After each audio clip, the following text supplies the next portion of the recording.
अल्हम्दुलिल्लाहि रब्बिल आलमीन वस्सलातु अला रसूलिहिल करीम रब्बि इश्रह ली सदरी व यस्सिर ली अमरी वहलुल उक़दतम मिन लिसानी यफ़क़हू क़ौली। या अल्लाह या रहमान या रहीम। इदारा अलविया रूहानी सेंटर की जानिब से आपका खादिम अब्दुल सुबहान नक्शबंदी हाज़िर खिदमत है। आज मैं रिश्ते की बंदिश को ख़त्म करने के लिए अमल लेकर हाज़िर हुआ हूँ। अगर किसी का रिश्ता ना हो रहा हो या उसके रिश्ते में बंदिश हो तो मुहर्रमुल हराम में ये अमल किया जाता है।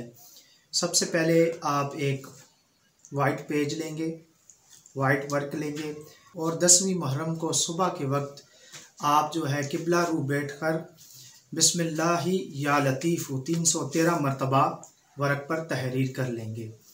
बिस्मिल्लाहि या लतीफ़ु 313 मरतबा वर्क पर लिख के तहरीर कर लेंगे और उसके बाद आप इसका तावीज़ बनाकर गले में बांध लेंगे। बिस्मिल्लाहि या लतीफ़ु छोटे छोटे लफ्ज़ लिखें ताकि तावीज़ आपका बड़ा ना हो और बांधने में भी आपको आसानी हो।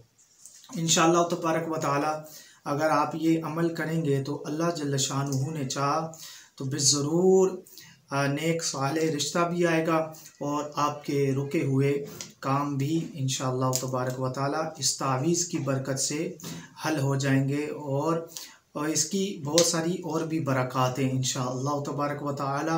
अगर आप ये तावीज़ बांधेंगे तो रोज़ी रोज़गार में भी बरकत होगी और आपके साथ अच्छाई का ही मामला होगा। अगर आप इसकी इजाज़त लेना चाहते हैं तो ये मेरा नंबर है, आप मुझे व्हाट्सअप कर सकते हैं। इंशाअल्लाह तबारक व तआला अगर आप इजाज़त के लायक हुए तो इंशाअल्लाह तबारक व तआला बिज़रूर आपको इजाज़त दी जाएगी। अगली वीडियो तक मुझे इजाज़त दीजिए। अस्सलामु अलैकुम व रहमतुल्लाहि व बरकातुहू। अल इस्लाम ज़िंदाबाद।